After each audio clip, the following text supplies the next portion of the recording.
Hello and welcome to this video. In this video, we will continue reading the documentation of Rust. I plan to finish the remainder in probably 2 or 3 videos, so we will push a bit longer. We had studied till sort unstable by key, so we will further go ahead and we will not touch the nightly APIs. We will do what is unstable. So the next function is select nth unstable, operates on a vector, takes an index of size u size, and returns a mutable slice, a mutable element, and another mutable slice, where t should satisfy the trait odd, that is, it should be totally orderable. Reorders the slice such that element at index is at a sort order position. All element before index will be less than equal to this value, and all elements after will be greater than equal to it. The reordering is unstable, that is, any element that compares equal to the nth element may end up at that position in place, that is, does not allocate and runs in O(n) time. This function is also known as kth element in our libraries. Returns a triple that partitions the reordered slice. The unsorted subslice before index, whose elements all satisfy x less than equal to self-index. The element at index, the unsorted subslice after index, whose element will satisfy x greater than equal to self-index. So essentially, this is like the partition part of Quicksort. The current algorithm is an intro-select implementation based on IPN sort by Lucas Bergdahl and Orson Peters, which is also the basis for sort unstable. The fallback algorithm is median of medians using Turkey's min method for pivot selection, which guarantees linear runtimes for all inputs. It panics when index is greater than equal to length, so always panics on empty slices. May panic if implementation of odd or t does not implement a total order. So we have a mutable vector here -5, -4, 3, -4, 2, -3, and 1. And then we select another unstable 2, which will give us two slices, sub-slices, lesser and greater, and median will be here. And a few other, then you will see that lesser is equal to -3, -5, or lesser is equal to -5, -3, because ordering is not guaranteed. And median will be 1, and greater will be either 4, 2, or 2, 4. So the entire slice would have one of the four possible orderings. Then we have select nth unstable by a closure, where compare function is a closure, notable closure, takes two subslices, and its return type is same. Reorders the slice with the comparator function such that the element at index is a sort order position. All elements before index will be less than equal to this value, and all elements after will be greater than equal to it according to the comparator function. This reordering is unstable, and it's the same discussion we have. Returns a triple partitioning the reordered slice, the unstable subslice before index, whose elements all satisfy. So it's the same discussion which we have. And the current algorithm is the same discussion here we have. So example is also same, but here the closure which we pass A to AB, it takes AB2 of the elements and then compares B dot CMPA. So that is our closure, and the result is similar. Then we have select another unstable by key. So the closure returns a key which satisfies the full or total order elements. The description is same. May panic if k odd does not implement a total order. So here we take the key is the absolute value of the element, that is our closure. Okay, and the result is similar. Partition dedupe is nightly API. Then we have rotate left, takes the vector as operates on a vector and takes a mid argument, which is the usize type. rotates the slice in place such that the first mid element of the slice moves to the end, while the last self.length mass mid element moves to the front.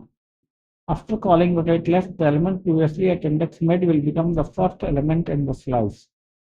This function will panic if mid is greater than the length of the slice. Note that mid is equal to self.length does not panic and is a no-op rotation. Takes linear in self.length time. So we have A, B, C, D, E, F, and rotate left receives an argument 2. So B goes to N, okay, and A comes before that, and C, D, E, F come here. So that is when we slice. Then we have A, B, C, D, E, F, and we rotate from 1 to 5. So here 5 will not be included, and 1 will be included. So 1 will be B, C, D, E. 1, 2, 3, 4. Okay, so B, C, D, E, F are rotated and we rotate by 1. So B will be at the end of sub slash, that is, it will take the position of E, and C, D, E will come here. So that is how it works, the rotation. Then we have rotate right, similar thing, but it will rotate from the other side. Okay. So if you rotate 2, then E, F will move to the front and A, B, C, D will occupy this position as shown. This is similar thing, and again, we don't care about nightly APIs. Then we have fill, operates on a vector, takes a value, and it should satisfy the trait clone. So fill self with elements by cloning value. So we have vector of 0, 10 zeros. There is our buffer, and we fill it with 1. It will become a vector of 10 ones. Then we have fill with, where we fill by using a closure. So fill self with elements we can by calling a closure repeatedly. This method using a closure to create new value. If you rather clone a given value, use fill.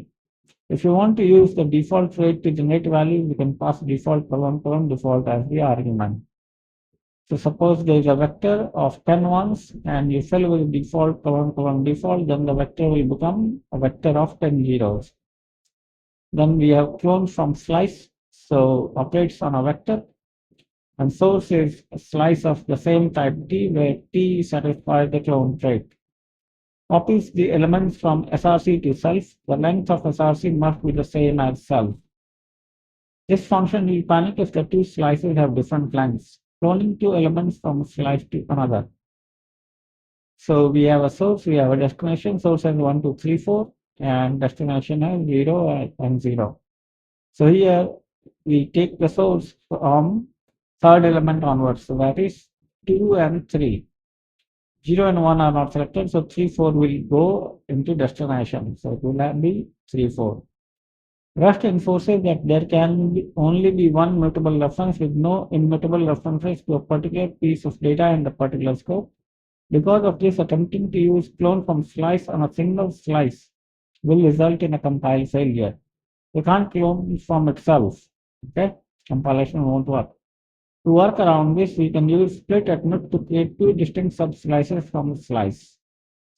So we create two different subslices and then we can clone from right to left. Okay, that is how it has worked. Then we have copy from slice, operates on a vector, and source is a slice of the same type. The source should satisfy the copy trait. Copies all elements from source to self using one copy. The length of source must be same as self. If T does not implement copy, use clone from slice. This function will panic if the two slices have different lengths, copying two elements from a slice into another. So we have 1, 2, 3, 4 and destination 0, 0. Similar to the clone from slice, we copy 3 and 4, and 3 and 4 are part of destination now. Same idea is here, that you can have only one mutable reference and you can use split attempt and generate two subslices and then copy from one to another if you want to copy from the same slice. Then we have copy within, operates on a vector, source is R, destination is usize, R is a range bound, and T, T is not shown here. T must implement the copy trait. Copy elements from one part of the slice to another part of itself using a mem move. SRC is the range within self to copy from. Destination is the starting index of the range within self to copy to, which will have the same length as SRC. The two ranges may overlap. The ends of the two ranges must be less than or equal to self.parent. This function will panic if either end exceeds the end of the slice or if the end of SRC is before they start. So, for example, copying 4 bytes from a slice. So, it's a byte array. Hello world we have, and we are copying from position 1 to 4, 1, 2, 3, 4. That is hello we are copying, okay, and we are copying to position 8. So position 8 would be 1, 0, 1, 2, 3, 4, 5, 6, 7, 8 here. So it will become hello. From hello it becomes hello. Then we have swap with slice. So like copy within, but it will actually do a swap. Okay, so elements will change. We have a slice 1, 0, 0. We have a slice 2, 1, 2, 3, 4. And from slice 1, we swap with slice. From slice 2, we take the third and fourth element. So 3, 4 will go here and 0, 0 will come here. And the same discussion as before about the mutable reference and example. Then we have unsafe function align underscore 2. So it takes a vector, that is, it will operate on a vector.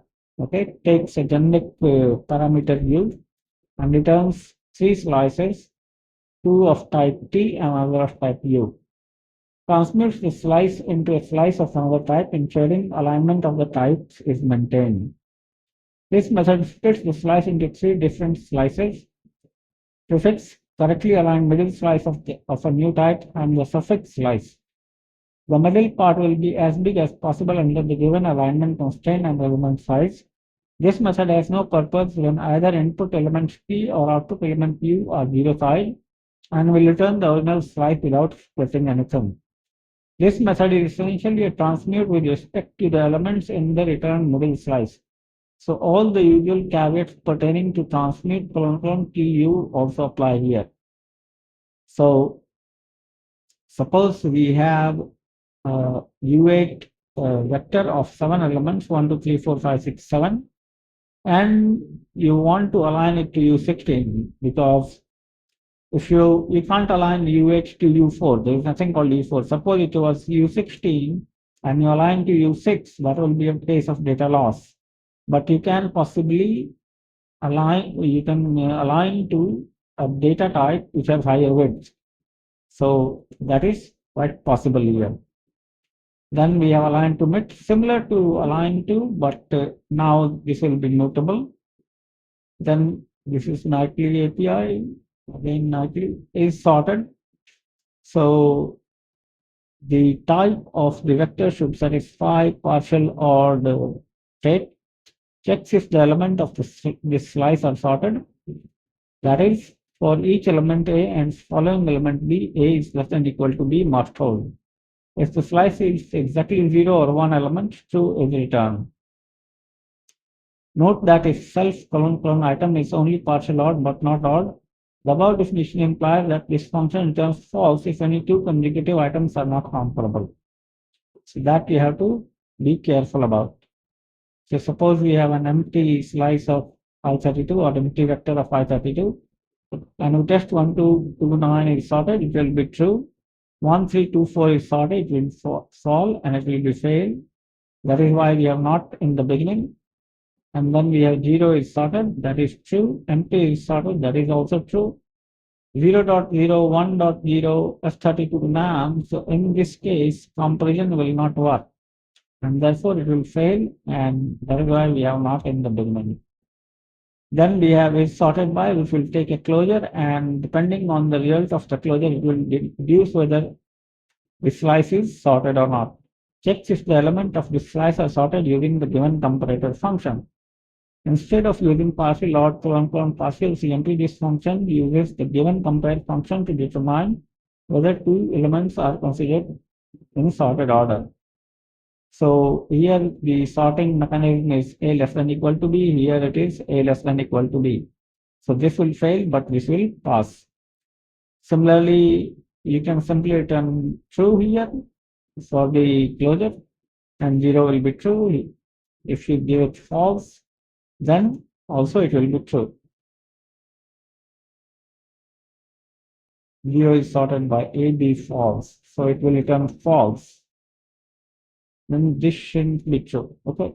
I will look into this, but let me read this again. So it returns a boolean. Oh, it's only one element, so there is no second element to compare. Then we have an empty vector is sorted by AB, then we return false and true. So there are no elements, so it will always return true. Is sorted by key. So again, it will depend on a mutable closure, which will return value k. A predicate, it will return k. So checks if the elements of this slice are sorted using the given key extraction function. Instead of comparing the slices elements directly, this function compares the keys of the elements as determined by f.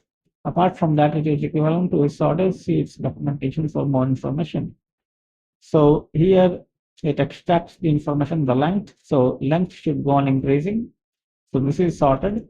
Then the second one compares by absolute values. So this is not sorted because -2 has higher absolute value than -1, which has higher absolute value than 0. So this is false.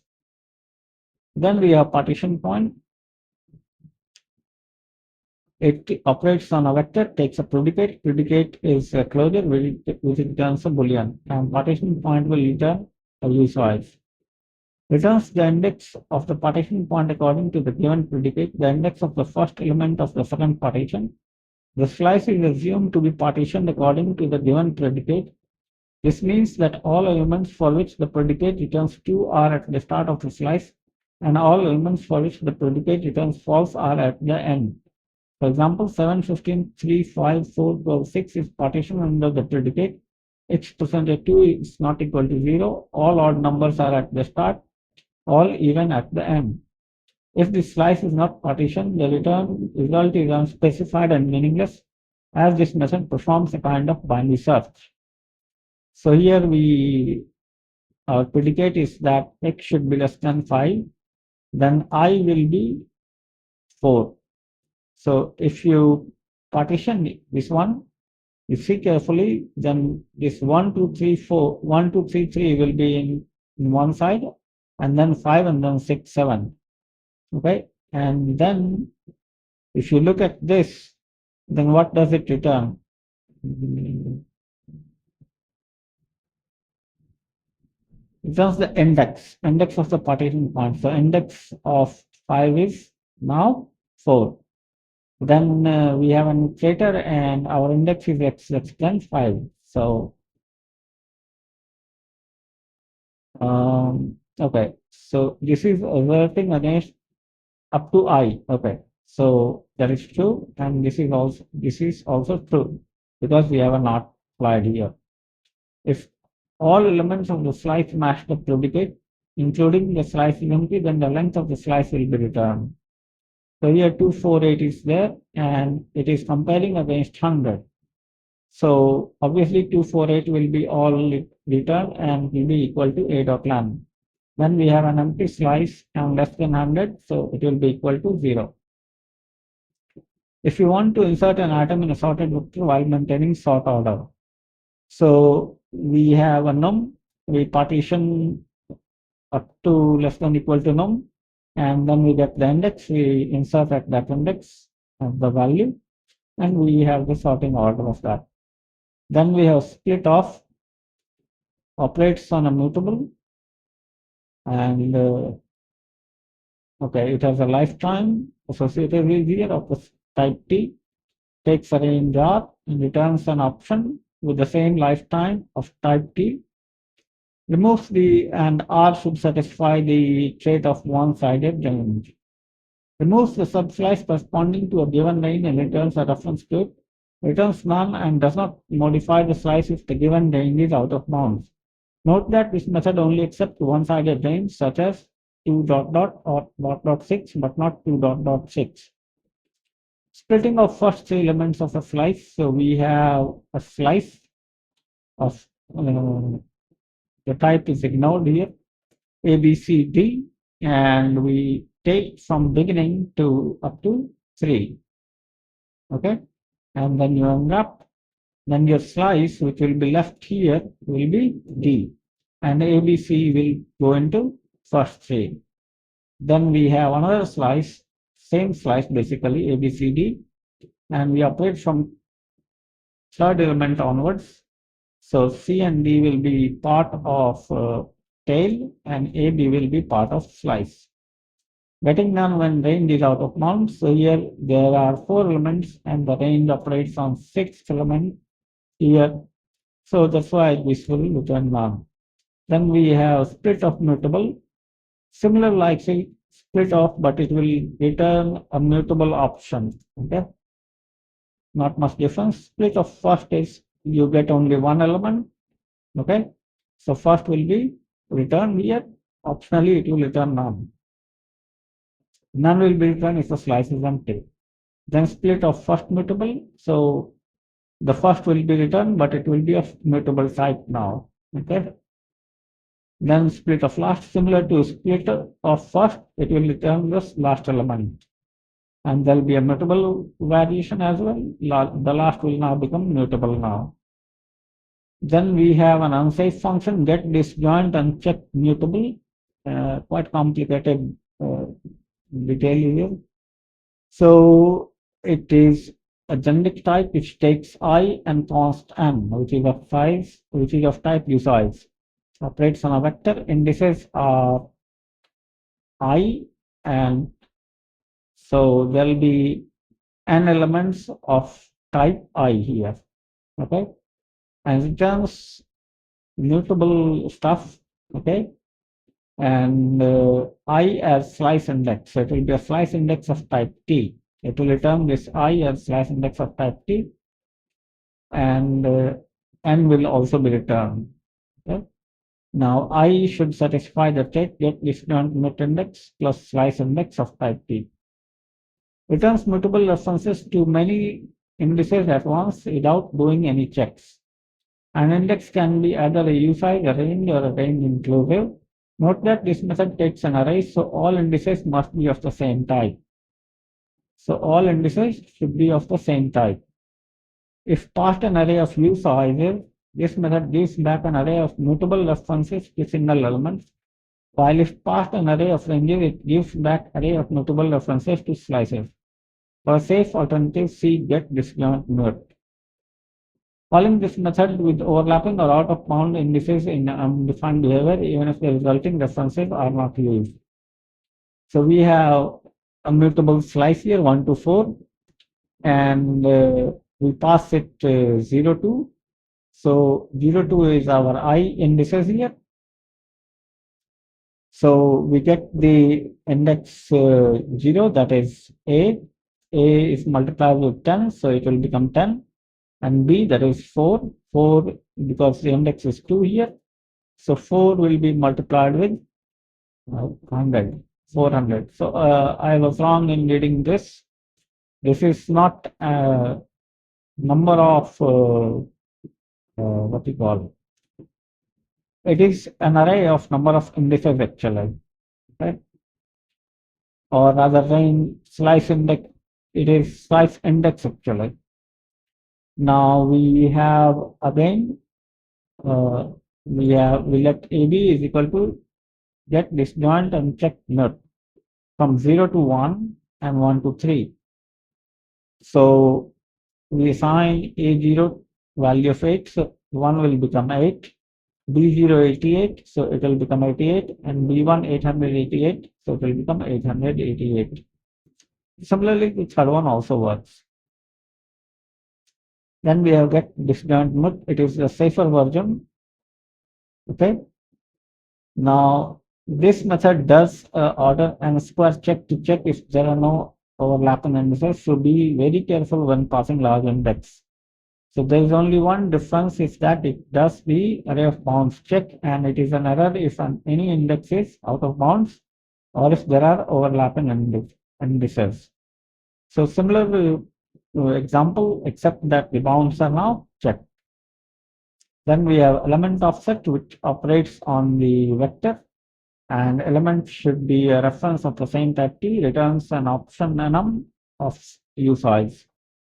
Returns the index that an element reference points to. Returns none if element does not point to the start of an element within the slice. This method is useful for extending slice executives like slice colon split. Note that this uses pointer arithmetic and does not compare elements. To find the index of an element via comparison, use iter.position instead. Panics if T is zero size. Basically, we have here. So we have a slice of a vector 1711, and we take the second value, that is this one, and then we assert if num is equal to &1, which will be true.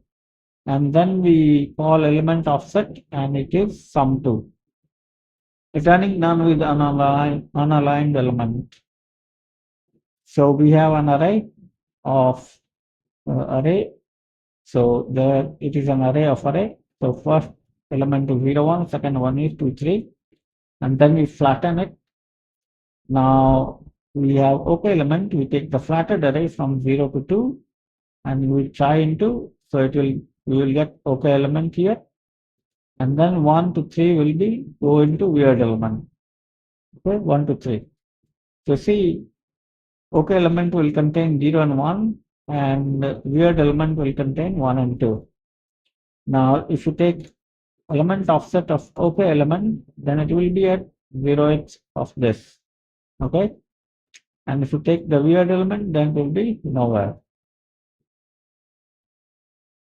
Then we have this is nightly API, nightly. Then we have sort, probably one of the most important functions. So it operates on the vector, and the type of the vector elements must satisfy the total ordering. Sorts the slice in ascending order, preserving initial order of equal elements. This sort is stable, that is, does not pre-order equal elements, and complexity, time complexity is n log n, worst case. If the implementation of odd for T does not implement a total order, the function may panic even if the function exits normally. The resulting order of elements in the slice is unspecified. So we will see the note at panicking. When applicable, unstable sorting is preferred because it is generally faster than stable sorting and it does not allocate auxiliary memory. See sort underscore unstable. The exception are partially sorted slices, which may be better served with slice colon sort. Sorting types that only implement partial OR, such as F32, F64, require additional precautions. For example, F32 nan is not equal to F32 nan, which does not fulfill the reflexivity requirement of OR. By using an alternative comparison function with slice sort by, such as F32 total comp or F64 total CMP, that defines the total order users can sort slices containing floating point values.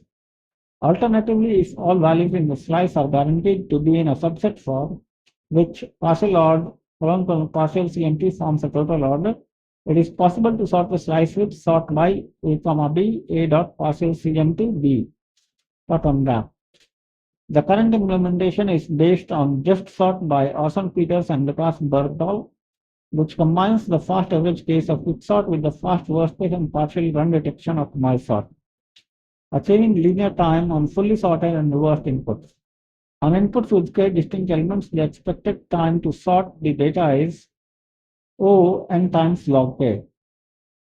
The auxiliary memory allocation behavior depends on the input length. Short slices are handled without allocation. Medium-sized slices allocate self-block length, and beyond that, it clamps at self-block length by 2. May panic if the implementation of odd for T does not implement a total order, which we already know.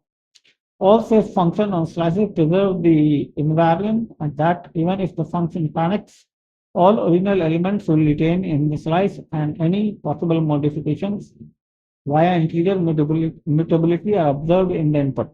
This ensures that recovery code, for instance, of a drop or following a cache unwind will still have access to the original elements. For instance, if the slice belongs to a wet, the wet drop method will be able to dispose of all contained elements. So the invocation is pretty simple. You have a vector of integers here and you do a sort, and then you will get a sorted vector.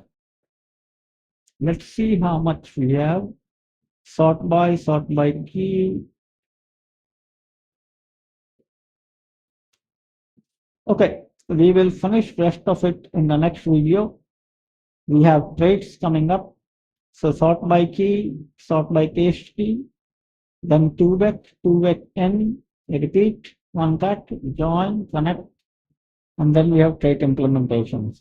Okay, so there is nothing to be studied in trait implementation. You just have to know that these traits are implemented by the vector. Okay, that much information is enough. So I will not go into traits much. Okay, I'll just very quickly list out all the traits. Basically, you can see from here that what traits are implemented: asmut, asref, borrow, mutable, clone, debug. So you can read from this index that what traits are implemented by looking at this. Okay. So with this, I will end this video here, and in the next video, we will finish the vectors, and then we will move on to other structures from the collection process. So I hope that you are enjoying this series of playlist on Rust, and we are going through the standard collection process, as you know. So I thank you for watching the video. I'll see you in the next one where we will complete the vectors. And stay curious, have a nice day, and most importantly, enjoy.